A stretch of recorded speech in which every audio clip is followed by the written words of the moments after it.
Bismillahirrahmanirrahim. Assalamualaikum warahmatullahi wabarakatuh. Kita akan bahas kali ini tentang momen inersia, melanjutkan bahasan pada video sebelumnya ya. Di video sebelumnya kita sudah bahas momen inersia partikel, bagaimana ia didefinisikan dan bagaimana cara menjumlahkan momen inersia dari beberapa partikel. Ingat bahwa pada dasarnya momen inersia merupakan besaran skalar ya. Sehingga kalau banyak bendanya berotasi atau ingin diputar pada sumbu putar yang sama, momen inersia tinggal dijumlahkan saja. Momen inersia benda itu sedikit berbeda dengan momen inersia partikel ya. Dan dalam hal ini saya tidak akan bahas secara definisi karena memerlukan matematika yang tingkat lebih tinggi ya. Kalian harus sudah belajar dulu kalkulus ya, karena melibatkan integral. Tapi langsung saja diberikan beberapa tabel ya, atau beberapa rumus terkait dengan momen inersia momen inersia benda. Pertama, nah ini yang saya tuliskan yang umumnya muncul lah ya. Selebihnya mungkin kalian bisa coba perkaya dengan melihat tabel di buku-buku referensi. Pertama, kalau kita punya sebuah batang homogen dan batang ingin diputar pada porosnya di tengah-tengah, tepat di tengah-tengah batang, maka momen inersia batang ini adalah 1/12 ml kuadrat ya. Ini terhadap poros yang berada di tengah-tengah batang, panjang batangnya L. Kemudian yang kedua adalah bola pejal. Jadi kalau bola pejal itu adalah bola yang padat berisi penuh, mungkin bola biliar misalnya ya. Jadi tidak ada ruang kosong di dalam bola itu. Kalau diputar terhadap poros yang melalui pusat bola ya, maka momen inersianya adalah 2/5 mr kuadrat. R-nya jari-jari bola. Seandainya bola itu adalah bola berongga, semisal bola sepak, jadi di dalamnya kosong ya. Jadi ini hanya kulit bola saja misalnya, maka momen inersianya adalah 2/3 mr kuadrat. Kemudian silinder ya.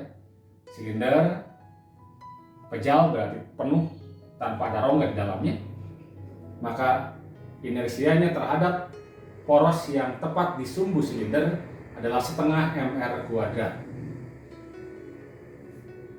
Cincin tipis atau silinder tipis berongga, I-nya adalah mr kuadrat ya.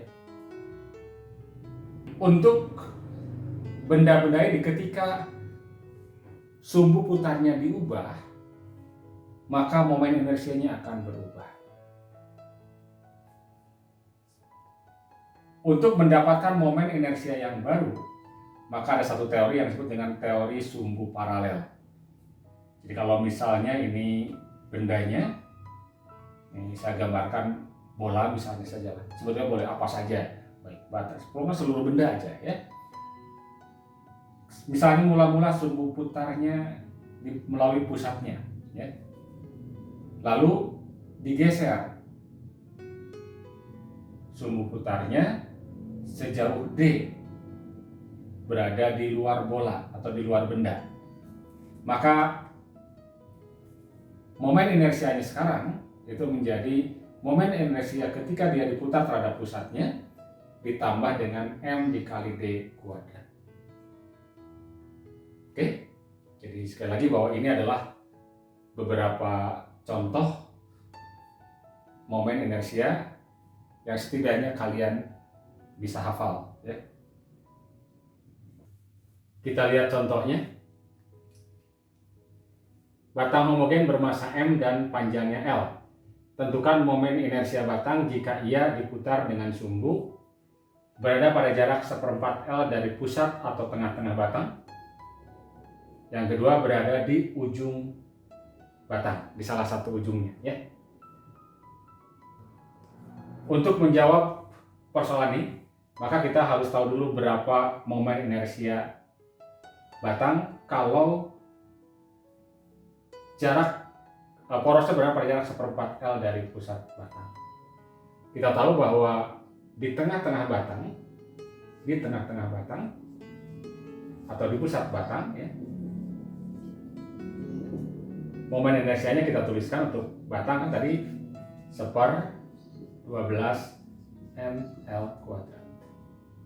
Nah, kalau digeser sejauh 1/4 L, berarti ini kan tidak lain D-nya nih, ya. Jarak dari pusatnya D. Maka kita bisa gunakan teori sumbu paralel.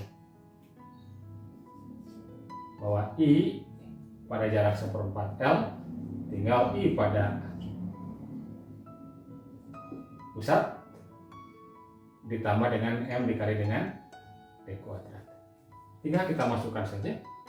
I-nya adalah 1/12 ml kuadrat ditambah dengan M dikali D-nya adalah 1/4 L. Jadi 1/4 L dikuadratkan.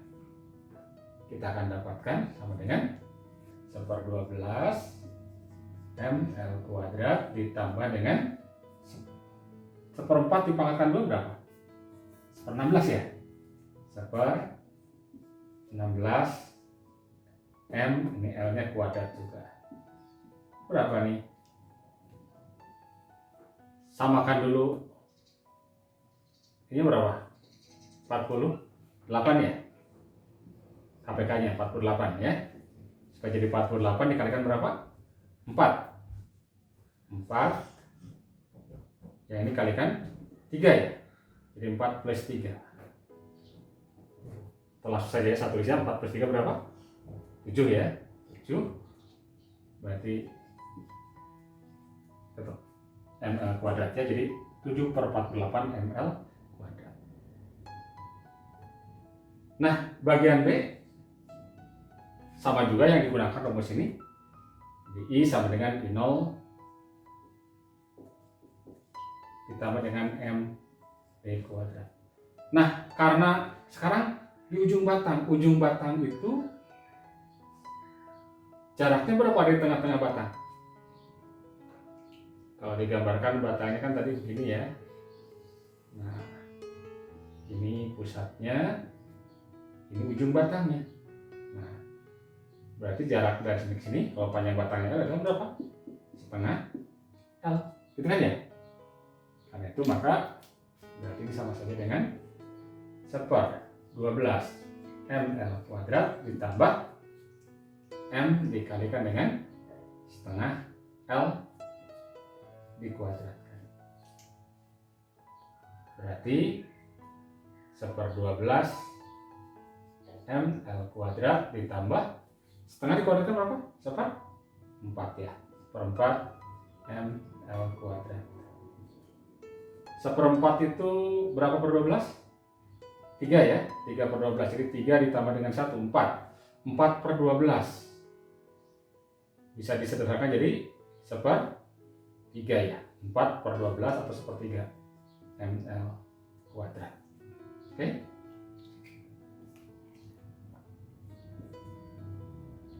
Itu contoh yang pertama. Mudah ya, tinggal gunakan rumus teorema sumbu paralel ya, atau teori sumbu paralel. Yang kedua, kita lihat bola pejal bermasa 1 kg berjari-jari 15 cm. Tentukan momen inersia bola tersebut jika diputar dengan poros melalui pusat bola salah satu titik di permukaan bola. Nah, yang diketahui, kita lihat dulu ini dalam bentuk angka ya. Pertama adalah apa ini? Massa ya. M. Yang kedua adalah jari R. Nah, dalam hal ini ingat jari-jari nanti harus kita ubah ke dalam meter. 15 cm berapa meter? Ini adalah bagi 100 ya. Jadi 0,15 meter. Kita hitung saja. Pertama kalau melalui pusat bola, tadi rumusnya apa? Terhadap pusat bola adalah 2/5 mr kuadrat. Tinggal masukkan saja 2/5 masanya 1, R-nya dalam meter 0,15 ya. Dikuadratkan. Berapa 0,15 dikuadratkan? Ini boleh kita tulis 15 dikali 10 pangkat 2. Di satu sini aja ya, biar ini hitungnya. 2/5 dikali 1. Ini kan boleh kita tulis 15/100 ya. Atau 15 kali 10 pangkat min 2. 15 kali 10 pangkat min 2. Dikuadratkan, jangan lupa ini nanti. 15 kuadrat sama dengan 15 kali 15. 10 pangkat min 2 kuadratkan jadi 10 pangkat berapa? Min 4. Oke, ini trik saya menghitungnya ya, supaya tidak terlalu 15 bagi 5? Saya 3 ya. 2 kali 3? 6. 6 kali 15? 90 ya. Berarti 90 kali 10 pangkat min 4. Atau nolnya buang saja, jadi 9 kali 10 pangkat min dikali 10 ya sebenarnya, di pangkat min 3. Satuannya kilogram meter kuadrat. Oke. Yang B, melalui salah satu titik di permukaan bola. Kalau saya gambarkan bolanya, ini pusatnya, maka berarti sekarang sumbunya di sini nih. Berarti sudah digeser sejauh apa? Sejauh R dari pusat kan ya? Dan ini tidak lain apanya? D-nya, gitu kan ya, pergeserannya. Maka kita gunakan teori sumbu paralel juga. Jadi I gunakan rumus I0 satu saja dulu ya. MD kuadrat. Berarti 2/5